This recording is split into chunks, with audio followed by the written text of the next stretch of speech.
theme lately has been this Japan is Genki kind of thing, right? Like, everybody's trying to say it's all back to normal. Right. Which, I don't know. How are things in Nagoya? Like, things are fine.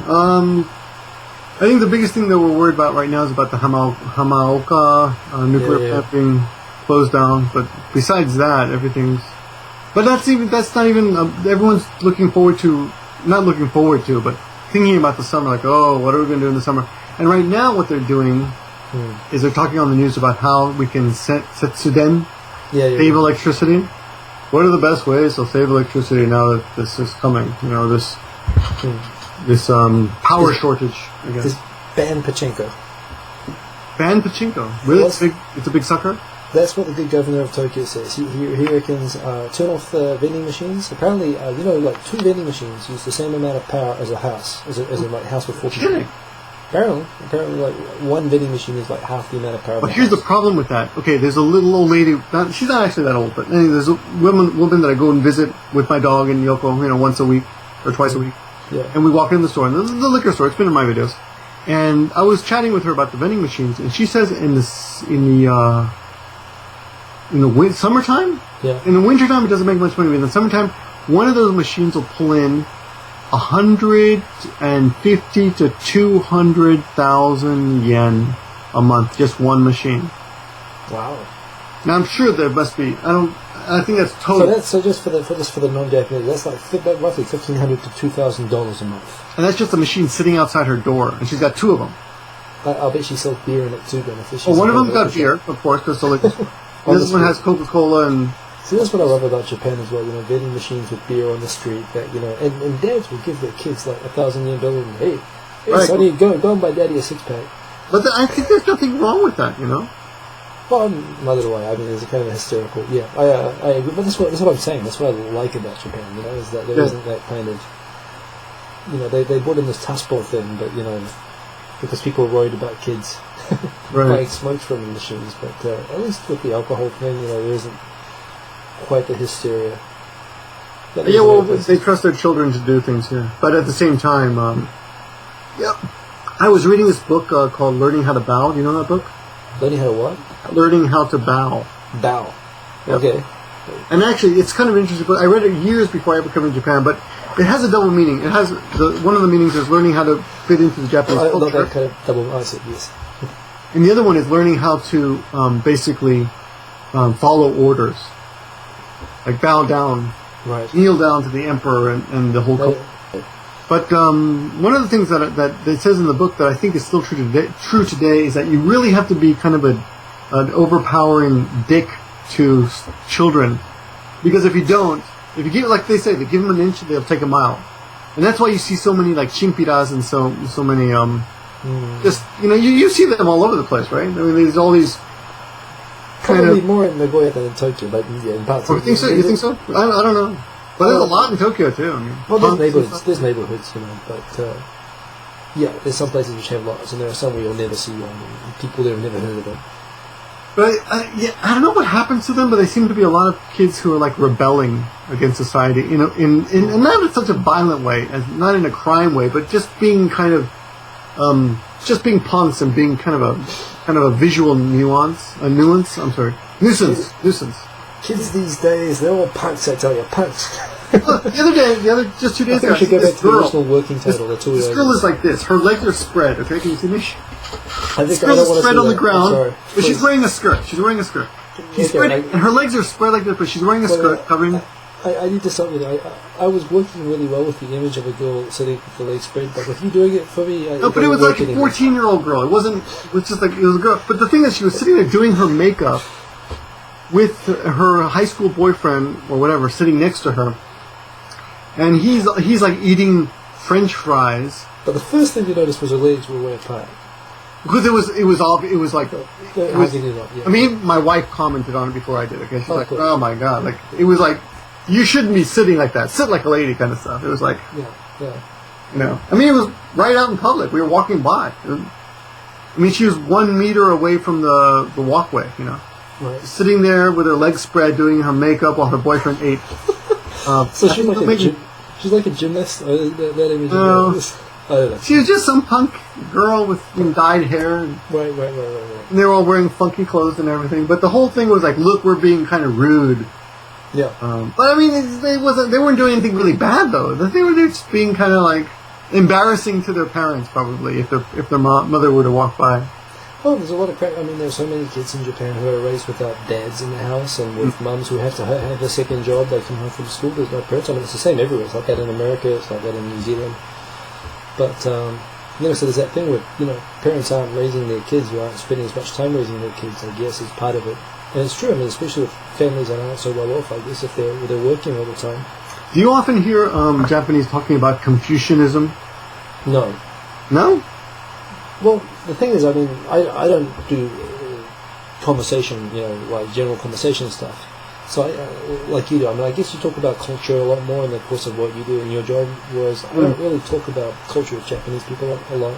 I used to do that, but it wasn't Tokyo, right? Well, or Jukyo. Even on my last video on Give Me a Flake Man, I just did a video where I'm talking about this young girl who's getting yelled at by her mother. Yeah.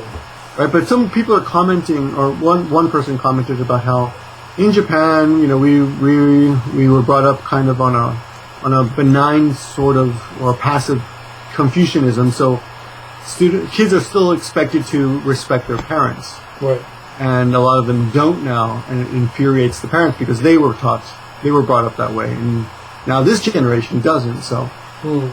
The thing is, I mean, you want Confucianism, you go to Korea, and in Korea, they're hardcore Confucianism, and China, Chinese countries as well are much more, when I say Chinese, I mean like non-communist, so Taiwan, Singapore, where it didn't get wiped out by the Cultural Revolution. And at the same time, I find that those societies tend to be like doting on children in a lot of ways. Like, it's true. You know it's what I mean? true. Yeah. Like parents will actually get on a train. I was shocked by this when I was in Seoul. To see parents would stand up to let the kids sit down while the parents would stand, and they would actually give up their seats for kids. I mean, not in Peru, man. In Peru, you get slapped for not. In Peru, I was a kid. I was in Peru. Some older woman slapped me in the head and said, "Let me sit down." I was just traveling with my brother on the bus. Like, they slapped us on the head and said, "Hey, you're kids. You should stand up for us. Stand up for women." So the women can sit down. It was shocking. But a good point about that. In Japan, I don't know. It's like nowadays. It's like, well, there's this whole thing. This is again what conservatives bring up. Things like Ishihara bring up about like in Japan up to World War II, there's a lot of moral education in schools in Japan. Right. But because that got equated with all the brainwashing in World War II and stuff like that, and basically the leftists have taken over the teachers' unions, running the schools and so on. They don't teach moral education to kids anymore. So there's a lot of people talking about how the lack of morals and all that kind of stuff is just from the whole environment of both parents working and never being home, the dad never being home, no one disciplining the kids, and the teachers not being willing to teach like moral. And you can't hit kids anymore. Oh yeah. Nobody hits children anymore. But apparently, like the last generation, it's much more common. But I've seen public beatings.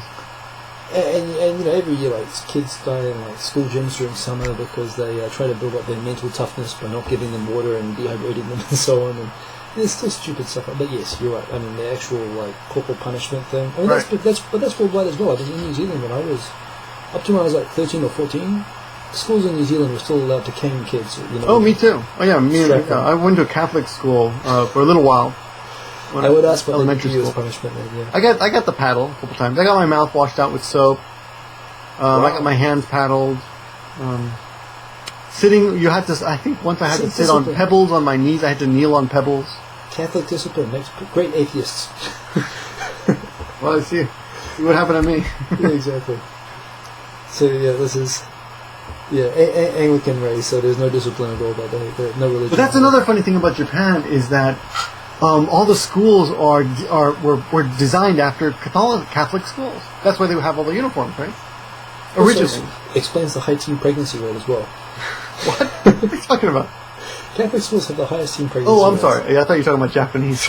Yeah, but Japanese as well. I mean, they've got, well, at least, they have abortions, of course. Here. Well, now it's becoming, apparently in the States, it's becoming quite the glamorous thing to be pregnant as a teenager. Well, you don't have MTV, do you? No, but I've heard about that show. Yeah. There's like Teen and... What is it called? Teen and Pregnant? Pregnant... Yeah, it was a 16 and pregnant. 16 and pregnant. 16 and pregnant didn't sound right. 16 and pregnant. It's apparently glamorous. I don't know if it's glamorous, but it was a really popular show. It was a good show. I don't hear many. I don't think I've ever seen a pregnant high school girl, but when they get to 19, it's 19. At 19 or 20, I've seen a lot of kids, women. I've seen a lot of hot young mothers. How about that? I mean, really hot and really young. What you get in Japan is that because the pill was outlawed until like 10 years ago, and even when it was made legal, doctors still don't prescribe it, like except in like super extreme cases, or unless it's like super. Even though they make all the pills in the rest of the industrial world. Yeah. I mean, Japan was like the last country to legalize the pill. That's because doctors didn't want it because they said it was risky, but it's because they make so much money off abortions. I mean, abortion is used as a form of contraception. And so well, this is really. I mean, you're brave a man to say that in public because I've heard that. Maybe I'm just going to edit that out, and I won't be held accountable for it. No, it's I've heard that said before again and again, but at the same time, I don't know where they get those stats and things like that because I totally made that up. I've heard that before. Me too. I've heard that before, but I've never. I don't know if it's true. No, keep it in. So we don't know. Do your own research, and anybody watching this, because we don't. Exactly. Yeah, we're just making all this up as we go along, and I refuse to accept any responsibility for anything I say. No, but it could. But we should look that up. I mean, that's interesting. But the point is that at least I know anecdotally from talking to, like, when I was at university in New Zealand, I knew Japanese girls at university over there, and at least uwasa, gossip and stuff like that. Right. It's pretty common, apparently, for high school girls in Japan to get knocked up and to get abortions. Like the percentage of women at the age of like 25, or even at like 20, who have had like abortions is like apparently in Japan is like super high. I mean, of course they don't keep. Well, I don't know if they keep. I guess there are statistics somewhere. My ex-girlfriend got pregnant with another guy, and we'd been broken up. But she came to me to ask me for help. Because he wouldn't help her. In fact, when he found out she was pregnant, he punched her in the stomach. And they were living together. So I had to go to her house or her apartment and stand guard while she took her things out of the apartment because she was afraid he was going to beat her again. I'm sorry. I don't know. I think how did we go from Genki Japan to touching women in the uterus? Isn't that terrible? So then, but here's the interesting thing. After she got the abortion, she took. They had a picture taken of the ultrasound or something. Yeah. And she took the ultrasound and she went to a shrine. I drove her there, and she hung it like from a tree, from a branch of a shrine. It was a special shrine for aborted babies. Wow. And it was actually beautiful because it was kind of the coolest shrine in the world because it was full of toys. Like the whole shrine was full of toys. The people had hung all their toys. They would buy a toy, and they actually sold toys that you could buy. It was such a scam. They would sell toys that you could buy them and then go to the shrine across the street, or even maybe in the same area. I forget. I think it was the same area, and then donate or dedicate the toy to your dead aborted baby, and throw some money, in and pay for a little wooden block that you would write something on, and it was just amazing. And I'll bet you 3 or 4 years after that, she's probably on a train with dyed hair with her legs spread doing her makeup. Well, actually, she's much older than that. So she actually, last I heard, she's in Canada, knocked up by Canadians. Well, but she's married. Yeah. But the point is, I mean, if that happens to a girl at a younger age, that kind of thing messes people up as well. And, and that kind of thing happens. It's unfortunately, it's common in the society, and I think that there's a lot of the social issues that exist in Japan come from things like that. And you always hear about you know about the coin baby locker, myth. The what baby author? Coin baby locker. Coin locker babies. I'm not sure I do. So about 15 years ago, I forget what his name was. The guy who wrote Norwegian Woods. What's his name? Murakami. Yeah. I think Murakami, right? I think it was him, or maybe it could have been someone else. Anyway, somebody wrote a book about a high school girl that had put her baby into a coin locker at Tokyo Station and left it there, and someone had heard it crying. And from this fiction started this rumor that this stuff actually happened in Japan. But I don't think there are any real documented cases of it ever happening. But around the world, some people are under the impression that Japanese will throw their babies away, but it does happen. There's a topic for a video as well. All these urban myths spread about Japan. That's not what I get asked about. But yeah, I hear a lot of Japanese all pervs and tentacle sex and all this. Not that much. Jeez. They're pervs everywhere. There are pervs in every country. You're gonna find pervs. At least they don't murder each other here. Not as much. Yeah. Wouldn't you rather have someone like, peeping Tom over a murderer?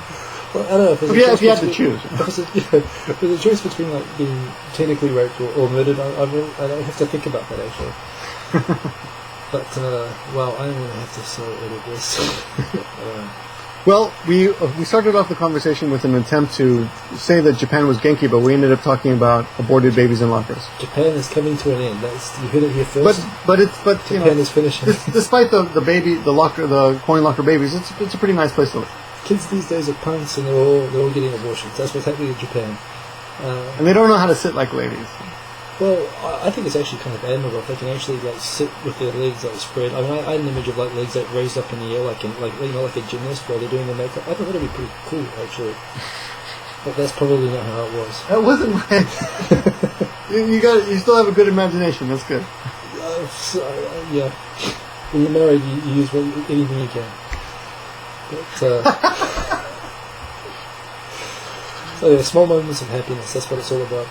So speaking of small moments of happiness, we will do this again, and we will probably alternate this and heavily edit this. So we'll put this maybe on your channel first time? Maybe my channel first time, and maybe on your channel, but this is the 2.5 Men Japan version. What is the Oyaji version? The 2.5 Oyaji. 2.5 men, so one of us is probably...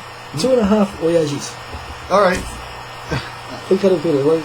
I like that. I can live with that. The 2.5 Oyajis. I like that. That's what we are. So this was a 2.5 Oyajis, and catch us again soon. Until next time. Yeah. Peace.